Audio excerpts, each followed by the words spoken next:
on a très tôt en fait essayé de chercher des planètes autour d'autres étoiles, des analogues du coup à notre système solaire.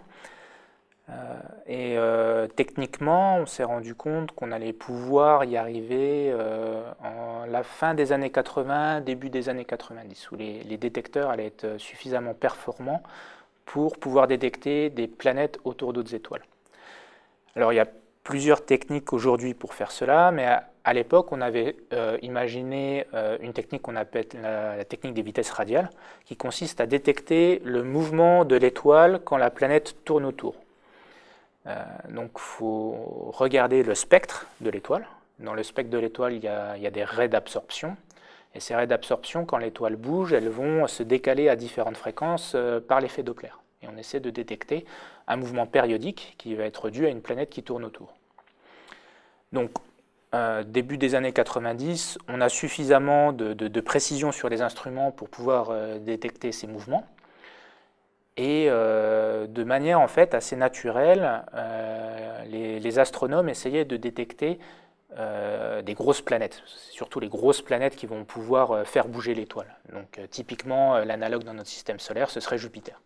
On essaie de trouver Jupiter, et comme par analogie, on essayait de trouver Jupiter, les astronomes ont essayé de trouver des planètes à la même distance que Jupiter de notre Soleil, c'est-à-dire à environ 5 unités astronomiques. Ce qui veut dire que la planète met très longtemps à faire le tour, donc elle a à peu près 11 ans.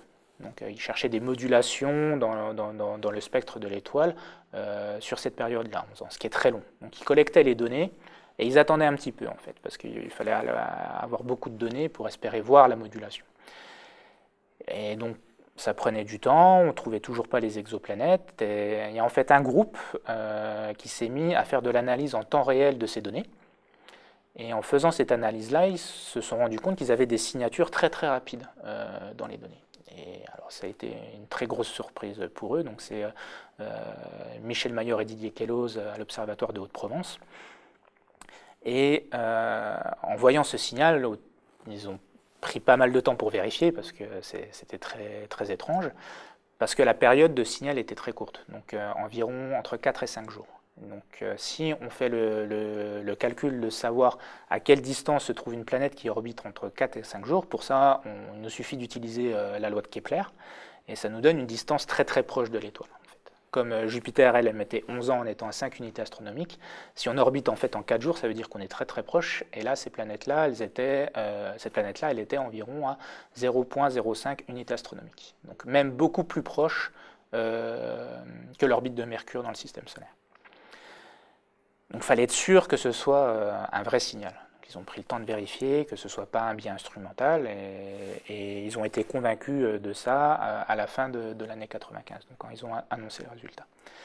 Et on peut aussi essayer d'inférer la masse de la planète à partir des calculs. Donc ça, il faut supposer une conservation du quantité de mouvement. Parce que comme on mesure la vitesse de déplacement de l'étoile, ben on peut inférer la masse de la planète par conservation de la quantité de mouvement. Et là, on arrive à une planète qui a une masse à 0,7 fois la masse de Jupiter. Donc vraiment quelque chose qui ressemble à une planète de notre système solaire. Donc ils annoncent le résultat en 1995, très très vite confirmé par des équipes concurrentes que ce n'était pas un biais instrumental, donc c'était bien un signal qui venait du système. Mais ça a quand même pris du temps à convaincre la communauté, parce que ça pouvait être, par exemple, un signal qui vient de l'atmosphère de l'étoile, en fait, et donc pas d'une planète. Est-ce qu'il y avait, par exemple, une tache comme une tache solaire qui tourne autour, qui pourrait faire le même genre de signature? Est-ce que ça pourrait pas être un objet en fait plus massif, mais avec qu'on serait en train de regarder en fait à plat, et donc on voit que la masse projetée en fait sur la ligne de visée. Donc si c'est à plat de l'autre côté, ça pourrait être un objet beaucoup plus massif. Donc ça a pris beaucoup de temps à convaincre la communauté de la réalité de cette découverte, que c'était bien une exoplanète. Et il a fallu attendre en fait une autre méthode, donc la détection d'exoplanètes par transit, où cette fois-ci on regarde une planète, on regarde une étoile, et on regarde la planète passer devant, qui va faire une éclipse. Donc le flux de l'étoile va diminuer de quelques pourcents quand la planète passe devant. Et ça, on a observé les premières exoplanètes en transit en 1999. Et à partir de ce moment-là, on a confirmé vraiment la découverte et l'existence de planètes autour d'autres étoiles.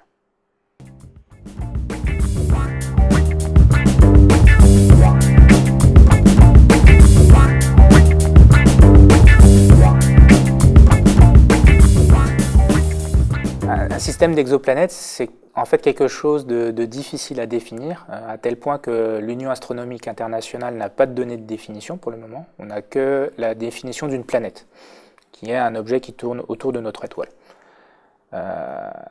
Une définition d'exoplanète, ça pourrait être un objet qui tourne autour d'une autre étoile que notre Soleil, mais en fait c'est plus compliqué, parce que notamment il existe dans la nature des objets qu'on appelle naines brunes, qui se forment comme des étoiles, c'est-à-dire par effondrement du gaz dans le milieu interstellaire, mais qui ne sont pas assez massifs pour avoir la fusion de l'hydrogène dans leur cœur. Donc ça reste une boule de gaz qui se refroidit avec le temps.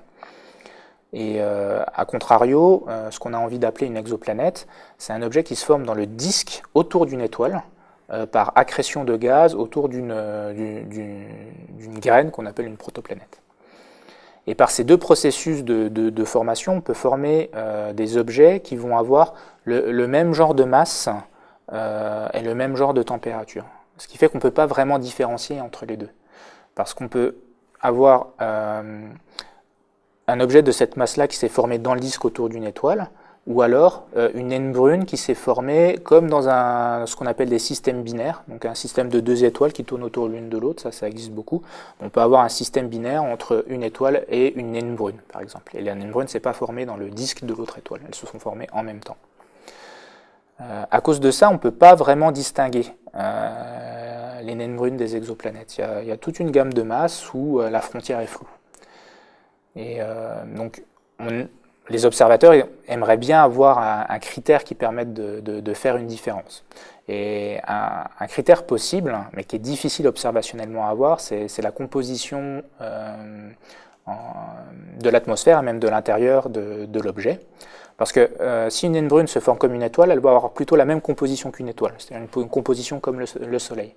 Alors que les planètes, elles peuvent avoir des compositions assez différentes. Par exemple, Jupiter a des abondances en éléments lourds comme le carbone, l'oxygène, l'azote, 3 fois supérieures à ce qu'on a dans le Soleil. Et toutes les planètes sont enrichies comme ça, dans ces éléments-là.